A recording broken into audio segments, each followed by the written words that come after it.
Hi guys, hope you're all well. Today we're going to make some rose quartz.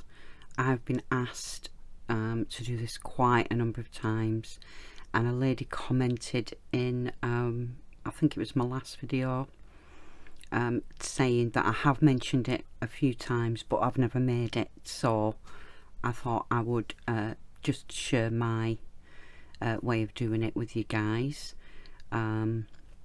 Before we move on, thanks for your patience guys. Most of you know that follow me, summer is a little bit manic around here. It's the only time I really get to see my grandson properly and spend time with my family because they don't live close by. So I'm always quite busy over summer, plus with not being very well and then having my grandson, then doing workshops. That's just the reason why I've just not had the time guys to share anything with you, but here I am. Yeah, so today we're going to make a rose quartz my way, and I kind of use the same sort of basic recipe when I'm making lots of the faux stone with the chopping technique. You know, there's lots of other people do this, and you know, I've seen lots of other videos lately where people have kind of tweaked my basic quartz idea by adding different colours, which is brilliant to see. But yeah, so I just thought I'd explain to you. This is the type we generally get to see, isn't it? You know, a very pale pink, or, you know, to be fair, rose quartz can come in a myriad of shades. I prefer the paler colour, and we add I add alcohol ink, other people add paint and such, and you get this look, don't you, with the veins. This was just a sample I made to show you guys, but I don't really like that look. It's a bit too strong for me, so this is my version of rose quartz. Hope you can make this out on the camera, but it's very, very subtle colours. I have got a little bit of placking in this sample guys, but to be fair, it doesn't really matter, it kind of adds to it. So I'm just going to show you my subtle way of doing this rose quartz technique. So as always, we're going to need some translucent clay, and I haven't conditioned this or anything guys, I've just rolled it out because it's just so much easier to explain how much you need if I do it this way, isn't it? So this is on a 0 setting, and it's probably half a 2 ounce pack, so about an ounce of clay on a 0. And I'm going to use my little measuring squares that the lovely Happy Hands has made for me. I did debut the cut of these in a haul video, but if you haven't seen them, I'll just quickly show you. They're in inches and it's on the side, so there's like a 2-inch square, a 1.75 inch square, a 1.5-inch square, an inch square, a 1/2 inch square, and a teeny tiny one which is a 0.25, like a 1/4 inch square. And they just work a treat for me explaining how much clay you need when you're adding a bit of colour. So yeah, go and have a look on Happy Hands store. These well, apart from being really nice square cutters, they come in handy for, you know, these sort of techniques. So what we're going to do is we're going to just have 2 colours. Now I've gone through a myriad of colour chips trying to get the shade right. I finally settled on these 2, which are a little bit darker than I would normally use. They're looking a bit beigey on on the camera, but they're just a very pale dusty pink. And just as a comparison, guys, these are that's the colour when I added the red. That's the colour when it's been baked. And we're just using red with translucent. So I'm just going to cut a couple of squares out of this scrap, of this translucent, and I'll make squares up with what's left over, so you've got an idea of how much I'm putting together. And you seriously, guys, you need hardly any red. We are talking a tiny speck of red for this. Of course, do this a bit neater if you want to, guys, but you know me. I'm just making some squares up so I can show you, and that one will do, to be fair. So I've got 4 squares of translucent. I'll probably add these little bits to it, to be honest, but we literally need a tiny grain. Let me just pick these up, guys. Sorry, I need to get back in the swing of filming, don't I? I'm a bit fingers and thumbs again. So I'm using my teeny tiny cutter, and I'm just cutting a tiny square. That's on a 0 as well. Tiny square of this red out. And literally, guys, I can't explain to you how little you need to tint this clay. So I'll cut this teeny tiny piece into 4.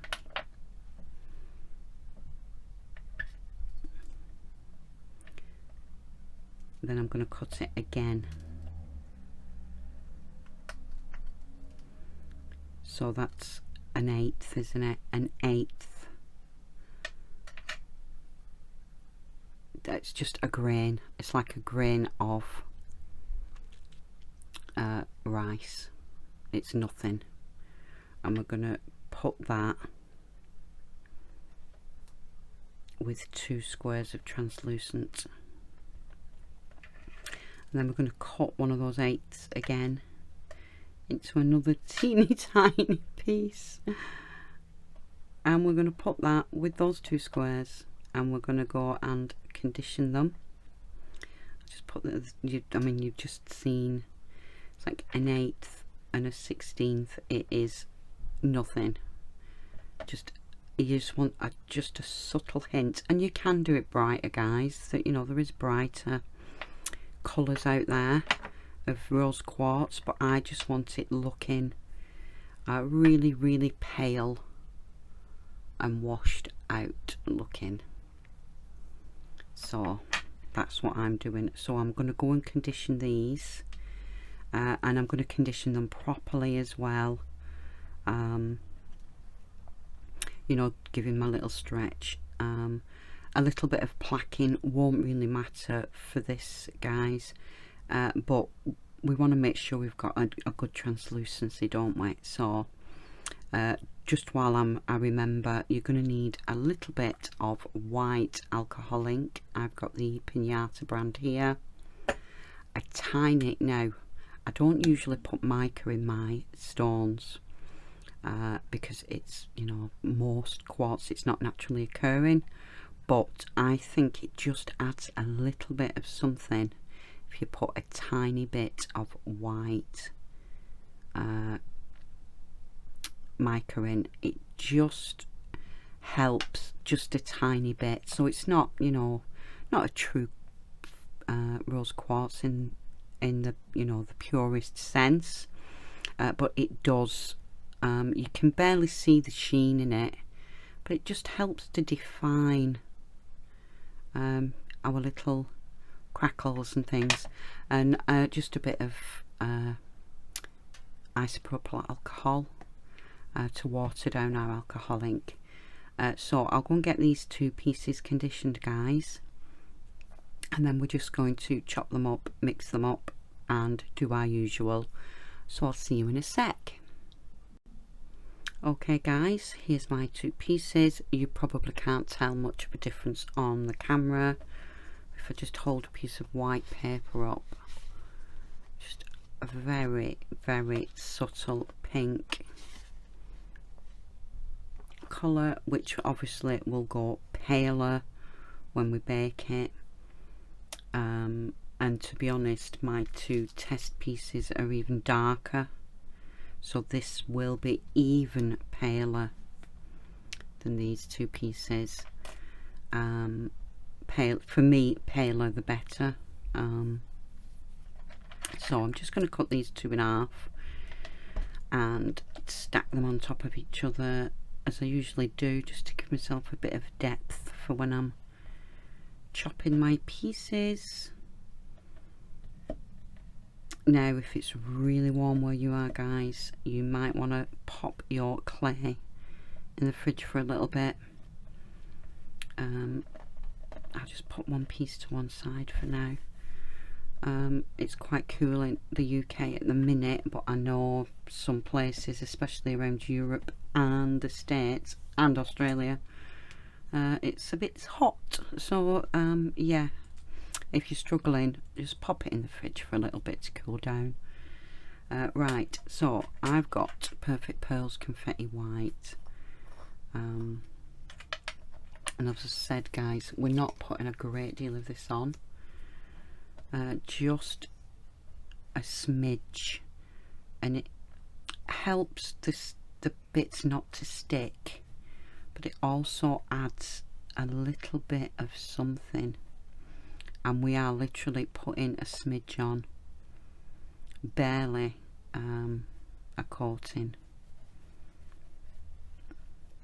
We may add a little bit more at some point, but for now we're just putting the thinnest of coatings on it. You can barely see it. Excuse me. And as usual, we're just gonna start chopping this up. Try and keep it separated as much as I can, and we want reasonably small pieces, guys. Again, I noticed some people who were doing a sort of a quartz look in a group, and they did not cut the pieces small enough, so that when you put a little bit of pressure on you when you roll it, it starts to elongate your pieces, and you lose the angularness. They almost become like oval pieces, and what we want for this rose quartz is quite a nice angular fractured look. So, you know, try and keep your pieces as angular as possible. You know, don't roll with them too much, don't mess with them too much, or you get that, you know, they start looking rounded off and blended, don't they? And, you know, that's not what we're looking for. We want a nice angular look. I'm just going to chop this a little bit more, and I'm just going to give it a light dusting with a little bit more mica powder. So I'm just going to gently break these pieces up, try not to round them too much. There we go. And we'll just put another bit of mica on these pieces now, just to help keep them separated. And I kind of knock most of it off in my lid, guys, and then just pounce a bit on, like so.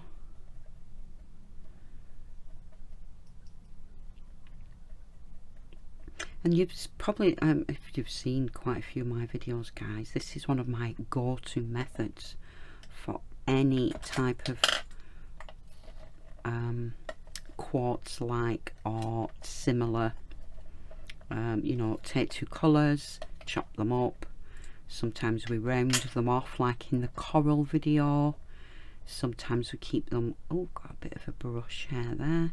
Sometimes we keep them quite angular, like in the Faux quartz, or in the what was the green?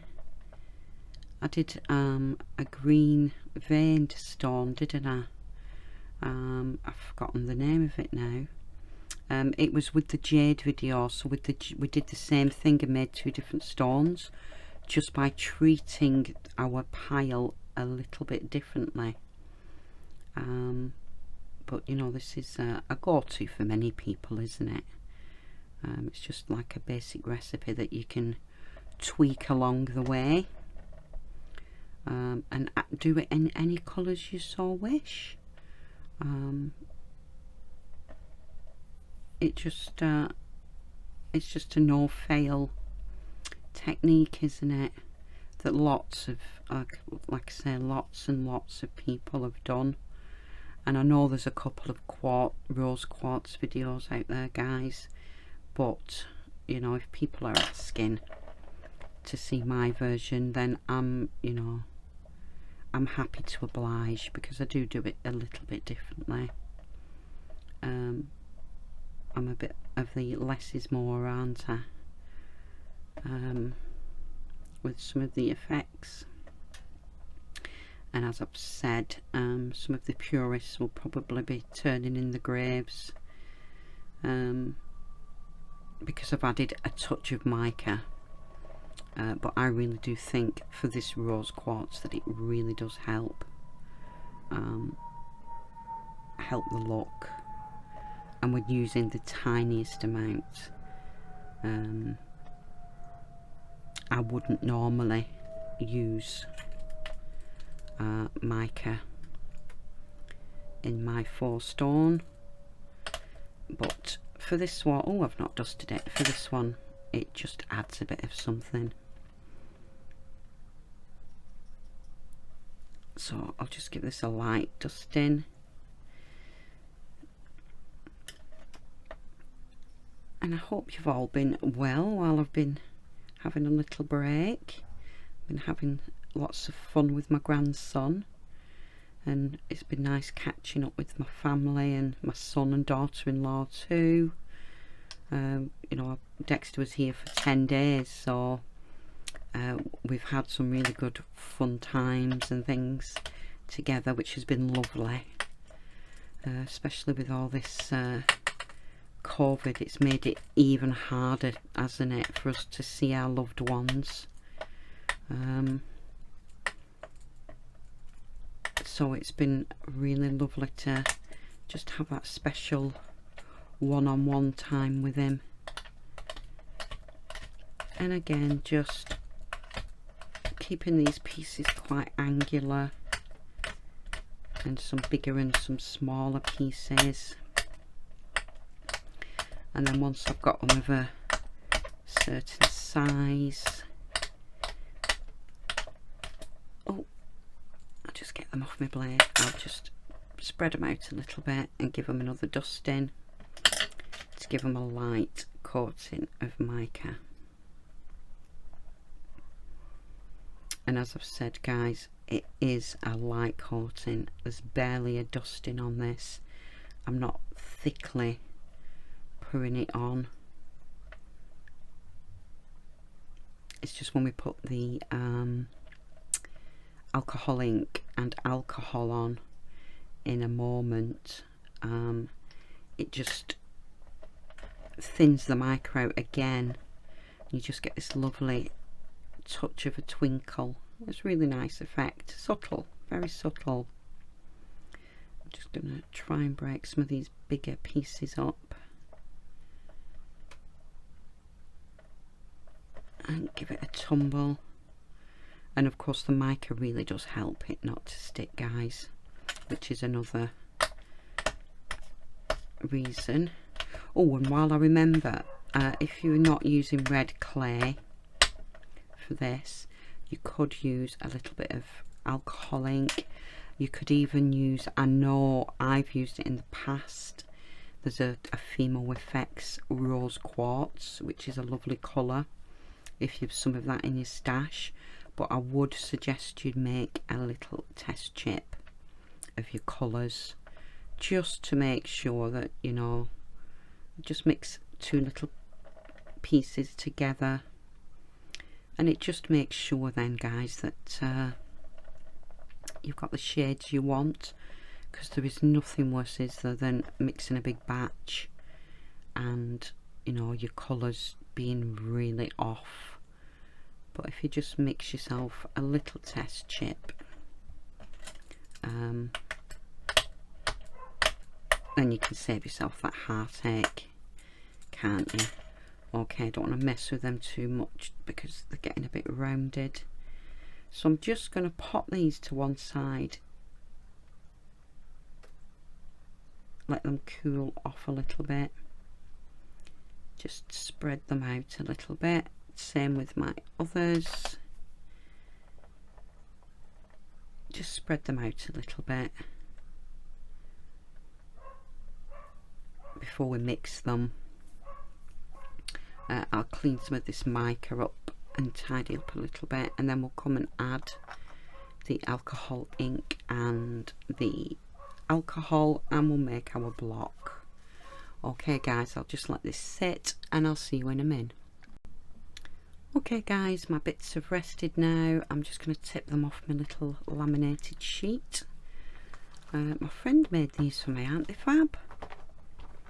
Just a laminated piece of graph paper, but they're great for storing bits of clay on, because obviously on paper it can leach, can't it? So they're a great idea. Thanks, Lorraine. Right, now I'm going to spread one colour out and just make sure there's no big clumps. Doesn't matter if there's a few clumps, but we just don't want any huge lumps of the same shade. Let's break some of these bigger pieces up. And I do this, guys, just to make sure it's mixed reasonably well with 2 shades. And you could do it with 1 shade, to be fair. I just think 2 works well. As I've said before in a lot of my videos where I do these 4 stone techniques, doing 2 shades just works. You know, the 4 coral, the jade, the stone, I can't quite remember the name of the green one that's veined. Just adding 2 different shades, no matter how subtle those shades are from each other, really really helps your 4 stone look quite realistic. Right, and I'm just going to sprinkle, just make sure there's not too many big bits of this. Sprinkle my other colour in, and again just break any larger pieces up. And of course my shade difference is so subtle you can barely tell now they're mixed, but it really does make a difference to your overall piece when you're finished. So let's just give these a tumble to get them to mix. And again, that mica really helps, guys.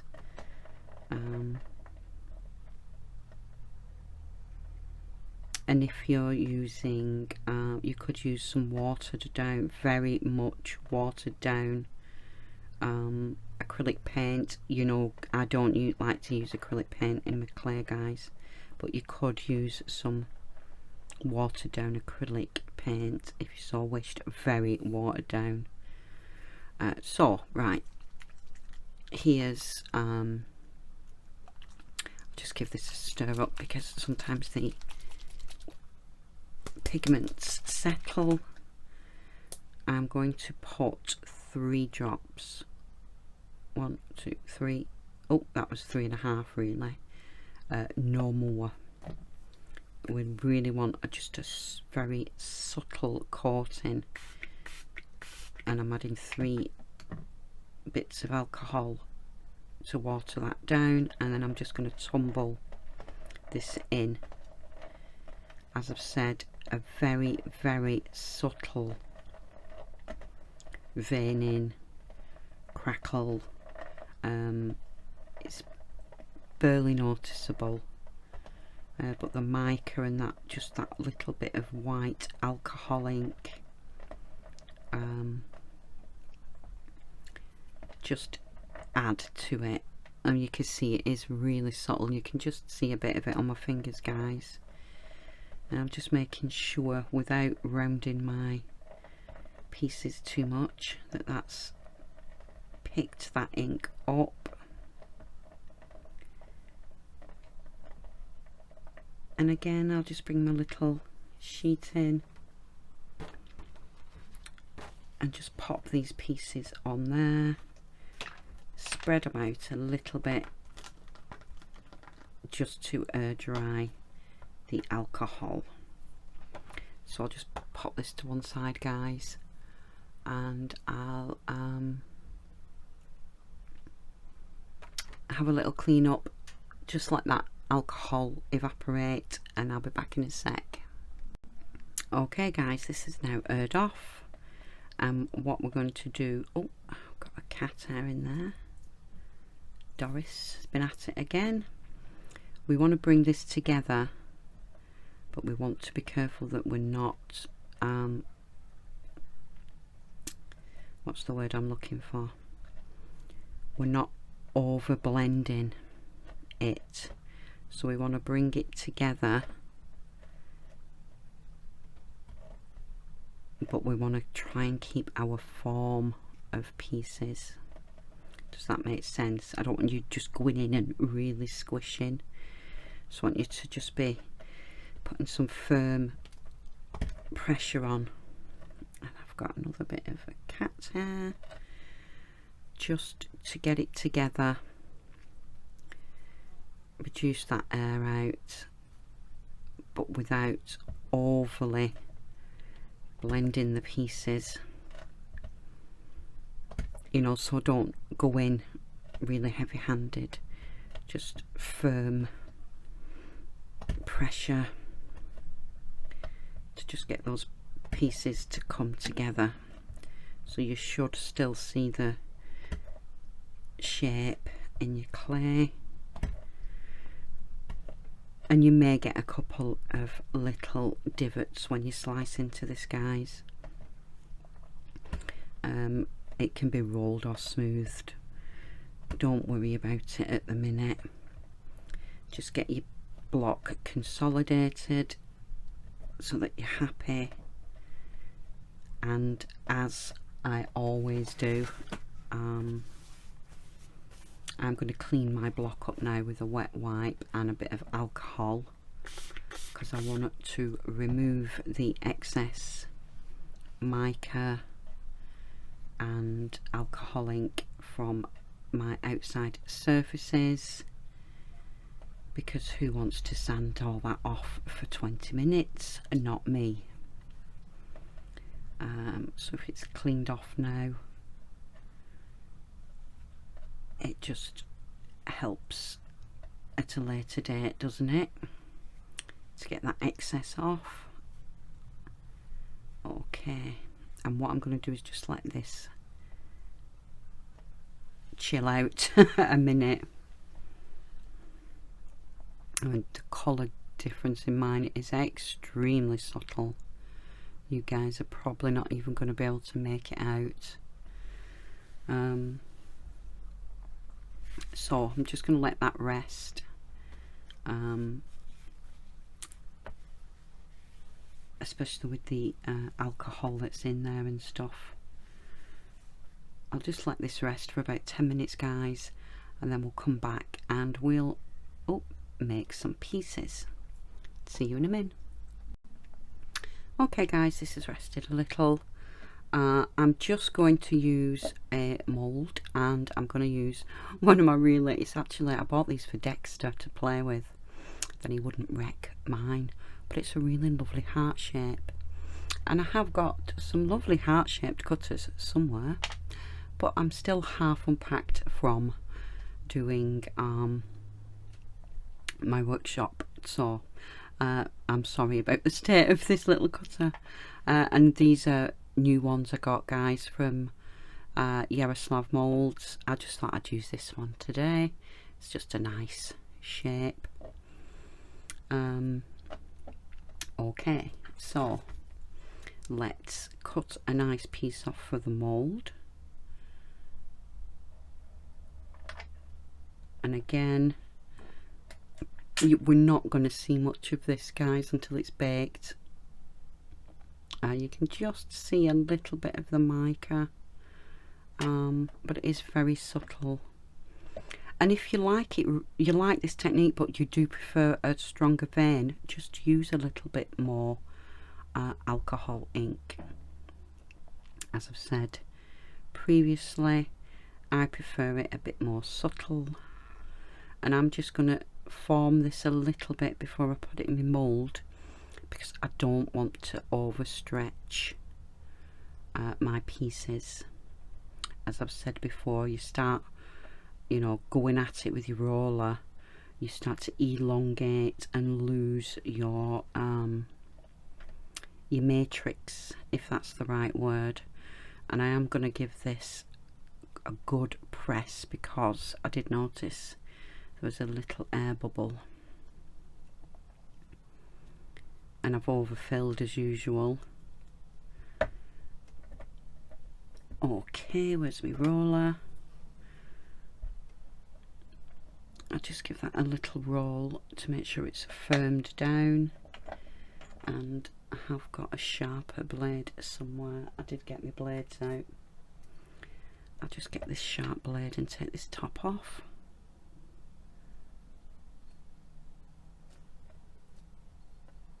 You can kind of see the matrix a little bit now I've cut that top off. I don't know if matrix is the right word, guys, but I think that's the right word. And I will just roll it again to get that top smooth. And I think if you look closely, you can just make a little bit of the matrix out, but of course it'll show up more once we've baked. Subtle, still very subtle.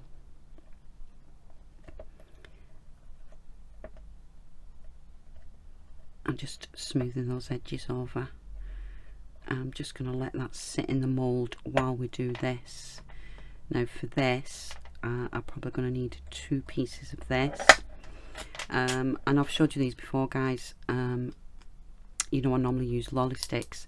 Sarah made these for me at Happy Hands in different sizes. You can go in the shop and have a nosy.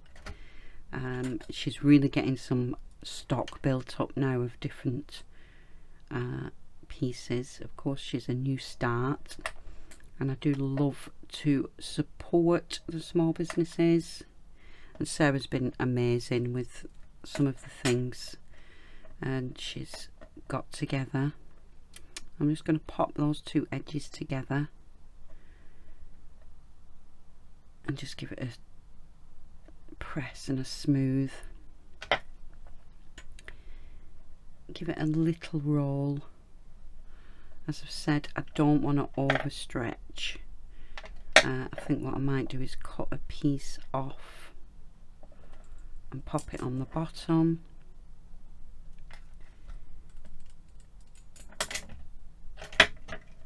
Because I don't want to overstretch and get that elongated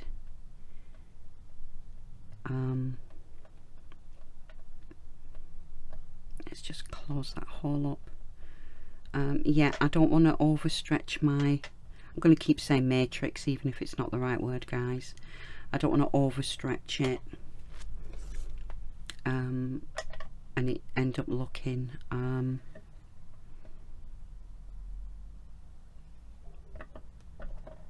just going to do it on the 6mm ones first, then I'm not again overstretching it. And I'll just roll it a little bit this way first to blend, and then I'll come back this way.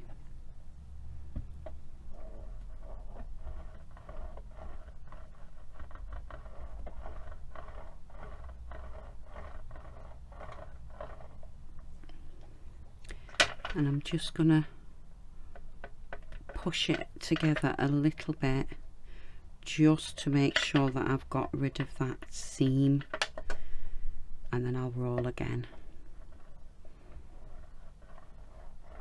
Again, being careful not to overstretch. There we go. The cutter will fit nicely. I'm going to get a bit of cling film. And while I was at the workshop, of course, we were all trading little tips and things. And one of the girls, Lorraine, well, she's my friend as well, gave a little tip for when if your cling film gets stuck, using a bit of tape to pull it off, then you don't make a mark on your clay. So if it does it with this, which it might do, I'll show it you, the little trick. So I'm just gonna push this down, and again, not the best hands in the world, guys, so you have to bear with me when I'm doing this.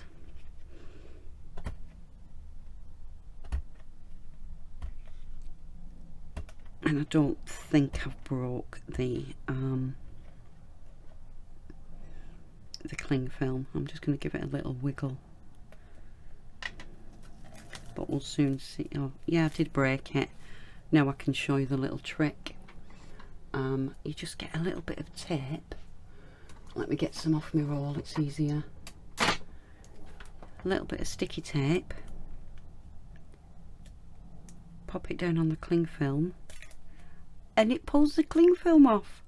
What a brilliant tip is that, so you're not gouging away then. Right, let's get this excess off. What I did forget to do, guys, was burnish this a little bit, so I will do it now, and then I may just have to reshape it a little bit, but it's not too bad. Where's my little doodah?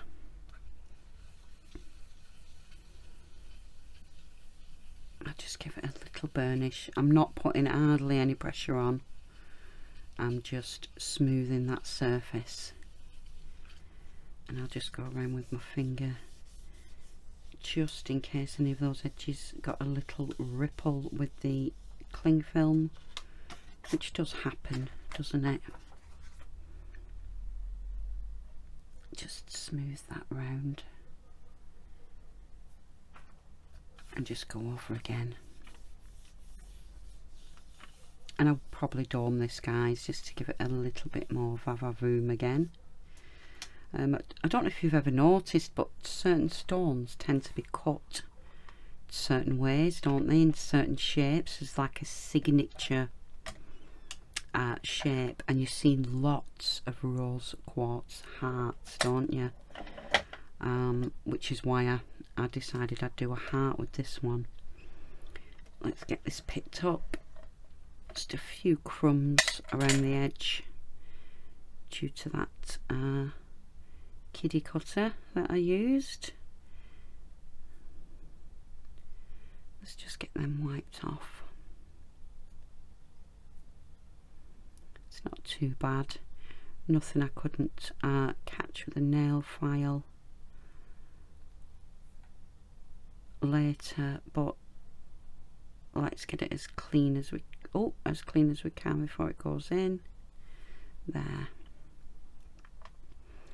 And I'll just pop this on there, and again, just using my paper and I don't get fingerprints, I'll just gently press it down into the shape of the mould. Nice surface on there. Just go around this edge with my finger, make sure that's nice and clean and there's no ripples. Again, sometimes with the cling film, you can get a little line in your clay, can't you? Especially on the curves. But I seem to have avoided that with this one. Just going around the edges, making sure that those edges are nice and curved. And there we go. Okay, so I've got a nice heart shape, and I'll just loosen this from the mould.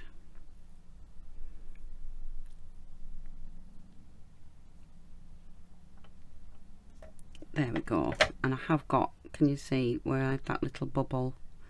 But do you know what? I'm not going to worry about it, because it does it in natural stone anyway, doesn't it? You know, sometimes you get these little cracks or crevices, and it can add to your piece. So I'm not going to worry about that little divot. I'll get these popped in the oven, and I'll see you when they're baked. See you in a minute.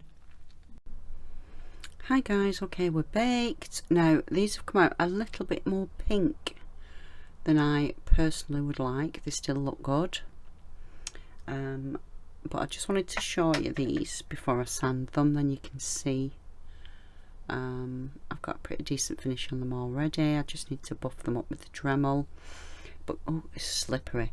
Can you see the two-tone now of the different, because we use two different pieces. Sorry, I'm trying to get it to focus. There we go. It does make that difference, doesn't it? It gives a bit of depth to the piece. And on this piece you can see the veining a lot more. Again, I think I was just a little bit heavy-handed with the alcohol ink. My other batch that I made was not as defined, but still I prefer it to that. Does that make sense to you? And I just want to show you guys what I was saying about overstretching. You can just see a few of these pieces have got elongated where I rolled, and they got a bit stretched. Now it doesn't look too bad because I kept the pieces very small, but if you do that on a larger scale, you will get quite a bit of stretching, and it just looks a bit odd. You want it to look really, really fractured and crackled. Okay guys, I'll go and give these a polish. We'll finish them off. I'll see you in a sec. Okay guys, we're all buffed up, nice and shiny, got some lovely depth in there, and as I've said, it just looked really cool. You'll probably be able to see it better in the photographs, and compared to my usual batch, and bearing it, I did this a long time ago, this piece guys, I do prefer it a little bit paler,